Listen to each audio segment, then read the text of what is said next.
This is a story about Rabbi Mendel Futerfass, and it's like this. Rabbi Mendel Futerfass, he was in. I heard a lot of stories about him, but he was sentenced to Siberia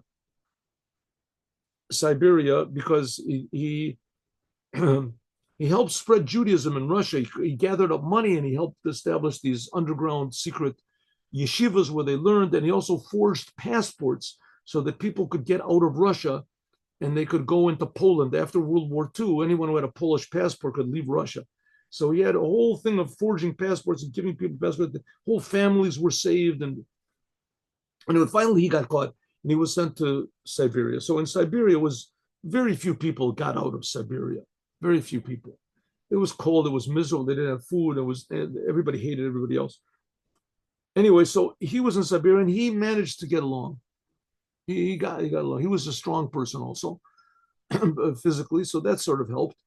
And also, he was a genuine person, and so even the anti-Semites, they liked him because they saw that he was genuine, what he was, and he was also not afraid of anyone. So he didn't, make deals and all sorts of. He wasn't they say dishonest or okay, but he really wanted to keep Shabbat.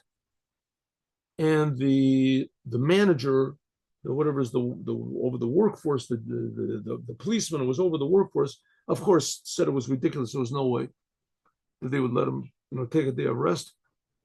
And so always he tried to get out of it one way or another way, and most of the time he succeeded. The details I don't know, but what I do know is there was one of his the task forces that he was in, the working groups, they chopped wood.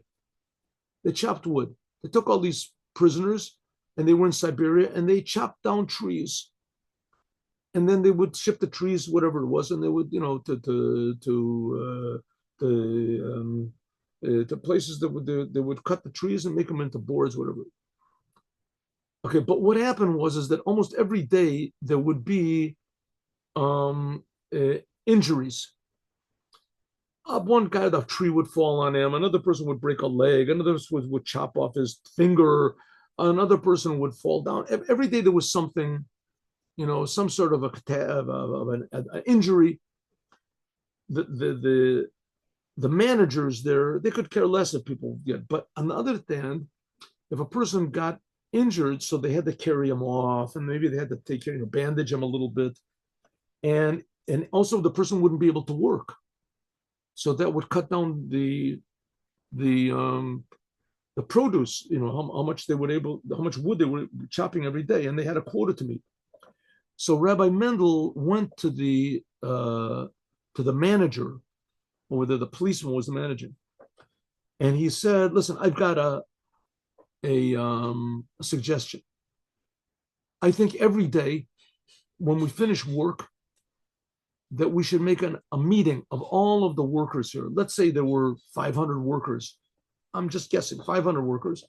And we should make a meeting, and anyone who wants to make a suggestion about how we can prevent these damages from occurring should make a suggestion.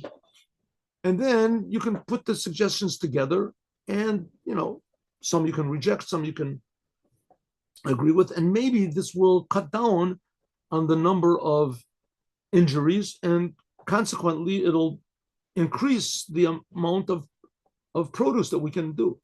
So the manager said, "Okay, good idea," and he agreed. And sure enough, they did it. They did it, like for a few weeks, whatever. And really, that's what happened.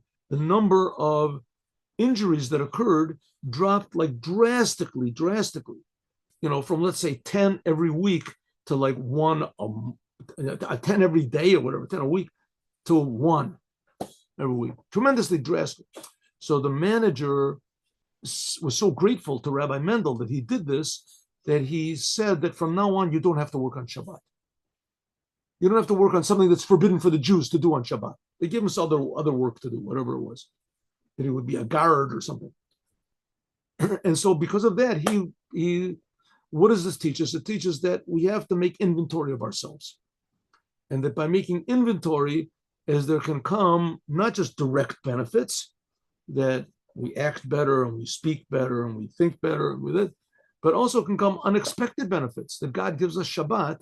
He gives us extra inspiration and blessing from places we never expected. Have a good day with Mashiach now. See you all, God willing, tomorrow morning at 8 o'clock. Shalom uvracha.